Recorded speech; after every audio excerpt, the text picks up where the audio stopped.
do something about it wherever we call Mario Walker collision.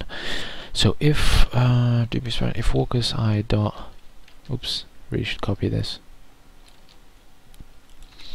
Dot. They should have a way of letting you copy multiple stuff. It's kind of stupid that they don't. Walkers I dot is alive.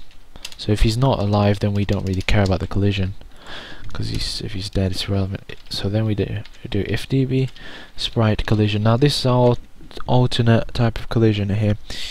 If db sprite collision, oh shit, it's got collision. Now this type of collision is rather crap, but it works for what we need it to do. .id walkers. Oops, no, that should be the first one. Should be Mario, although it doesn't matter. I prefer to have Mario at first because he's obviously the more important one. Mario, and then walkers I.id. So we check if these two sprites collide. We return I. Now I is obviously the element, so return i's. So from I we can find out which walker collided with him. Otherwise, we return -1. All right, return -1. Now -1 because -1 can't be an element within an array. If you put -1 in an array, you'll get a crash. So what we do is we receive this value. I'll show you in a minute. We check if it's a -1. If it's not, then we do something about that collision. Do a quick build, pick up any errors. Speed Y, I guess that's a typo. Player plus speed Y. Is that small y, is it? Yeah, it is small y. Missing this, and as usual, I make these stupid mistakes. That seems fine to me. Let's just have a build on that. What the hell are you talking about? Actually, that should be just left alone. That should have one. And beautiful, succeeded. That's what we like to hear. So what we do here is we just move down. We still have a fair bit of this to do now. This is really the complicated part. So this is where we check against Mario's collisions with all the enemies. So this is where it gets a bit more complicated. Void find movement. Find movement, and we want to call that. AI player collisions. This is a bit of work, but let's do it. Let's try and get out of the way as soon as possible. So int did Mario collide equals Mario Walker collision. See, this is where we called it. So we do this, we check through all the walkers. Did any of them collide with Mario? If so, we do something about it. If did Mario collide is not equal, if Mario collide is not equal to -1, which is the check that we had to do. So if he's not -1, that means he's a valid walker, and there was an actual collision. So we might as well copy this because we're going to need to use this a lot. So then we do if db sprite exist. We kind of are just confirming this to make sure. db sprite exist. Walkers did Mario collide .id. Alright, and we close this as we usually forget. So if the sprite exists,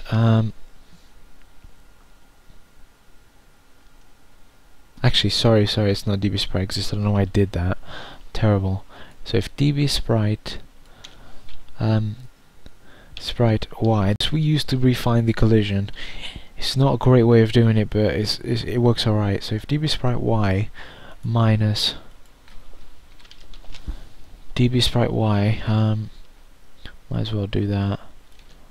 So it's saying if that minus Mario, if db sprite y minus db sprite y Mario is greater or equal to 55, okay. So if it's greater or equal to 55, and walkers, did Mario collide dot is dying. So what are we doing here?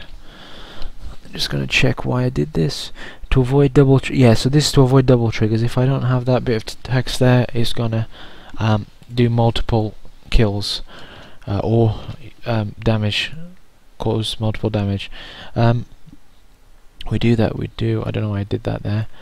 So we call this, and then we say, once we're in, go down a little bit, so if db sprite x, if db sprite, this is a bit of a big one, db sprite x, if db sprite x Mario, if db sprite x Mario, open, close that, is greater than db sprite x walkers I dot id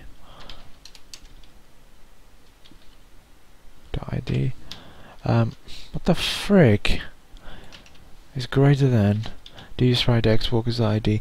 So plus, what we do here is do plus 55. So it's greater than it by 55, or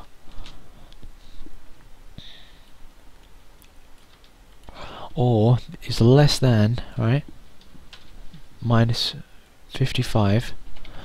Okay, so just gonna make sure this is right.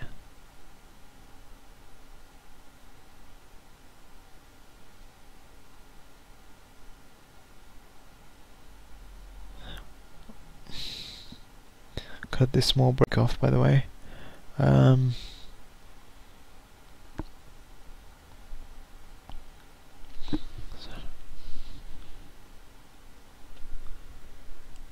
Yep, that's about right.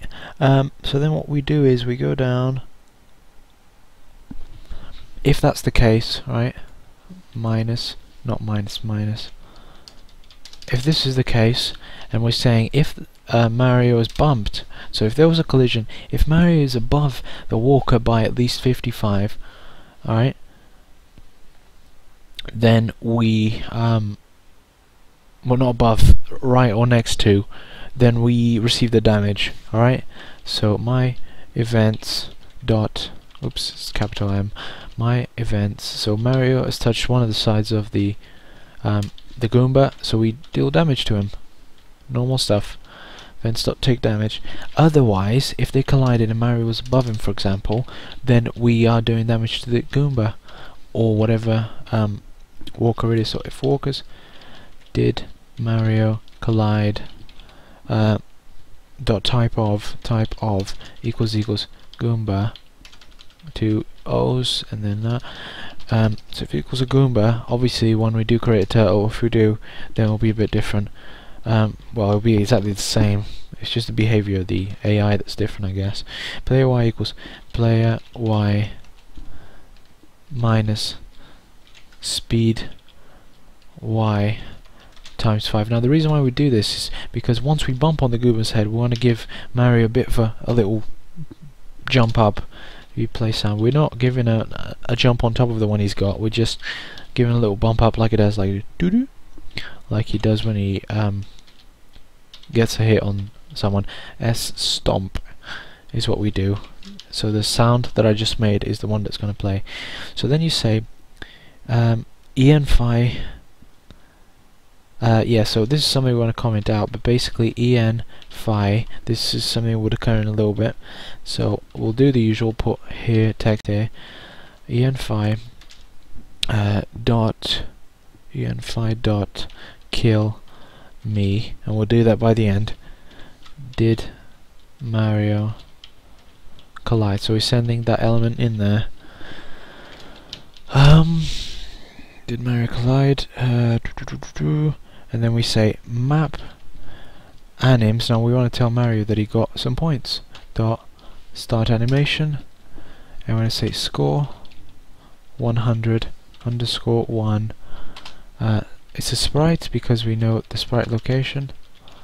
Oops, wow, this is terrible writing. And then we say db sprite x, so we can just call this here, it doesn't really matter. Yeah, db sprite x walkers did Mario collide, and then db sprite y of the same place minus minus 65 because we want it one tile above what it was, and we want 9 frames A and a delay of 80 milliseconds. So the A is there to change that into an air tile once the animation is complete. And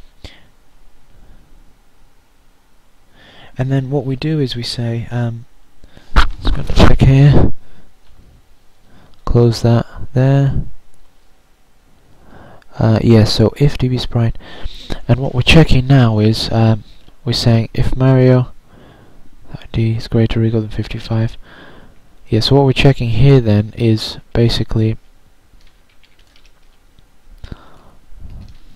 else. So if he did collide and he wasn't on either side, if he wasn't within those limits, then we do damage to Mario. Okay, so if he wasn't above by at least 55 on the size, so it's almost bumping just above the Goomba, we take damage because he was either touching on the sides, dot take damage, or below him. It's really what it means. So we do that, we do a quick build to find out any errors. I'm sure there's some. Hi, why is I undeclared? Did Mario collide? What the hell is I? Oh yeah, sorry. Usual copyright and BS. That should be, oops. That should be a thingy. That should be it as well. Where have I missed this out? Mario collide. Let's check it again. Get any errors? Alright, we're good, and that's great. So happy with that. That's the airplay collisions. That is not. We haven't actually gotten to half of this. Now this next method is the beastiest one here. So once we've done this one, we're pretty much done with this fine movement. We probably have to add one or two things. So basically I was just doing a quick check on my fraps there to make sure I had enough space, so hopefully I should have enough memory to finish this, and then I can always continue later. So void fine movement, and what we do is we say static player collisions.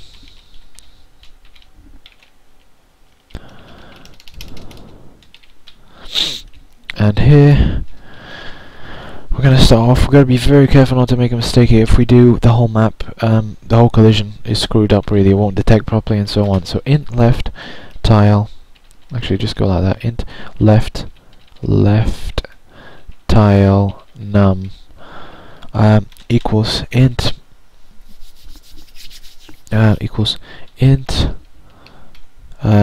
player x divided by tile size x, damn it. This is why I'm following Petersman collision coordinates, and it's like the way he writes variables I'm not very happy about, honestly, but I'm just going to follow the way he's done it so I don't make any mistakes. So right tile num I can't write this by myself. I've got to push those mistakes in there. Right tile num int player x, so right tile num is player x plus tile size x minus 1. Tile size x, and this is tile size x minus 1. And then we do that, we close that one, and this is divided by so one thingy, and then after 2 then you divide this by tile size. Actually no, that's wrong. No, that's right, tile size x, so divide that by tile size x, so that's that, and then open. I'll close them here and then open them here. Make sure we got the right thing. Obviously we'll have a few mistakes, but hopefully not many. And then we're saying int top tile num equals int old x divided by tile size x. Be sure I write this properly. And then int bottom tile num equals int as usual. Num open another one, player y minus plus, actually sorry, plus player y plus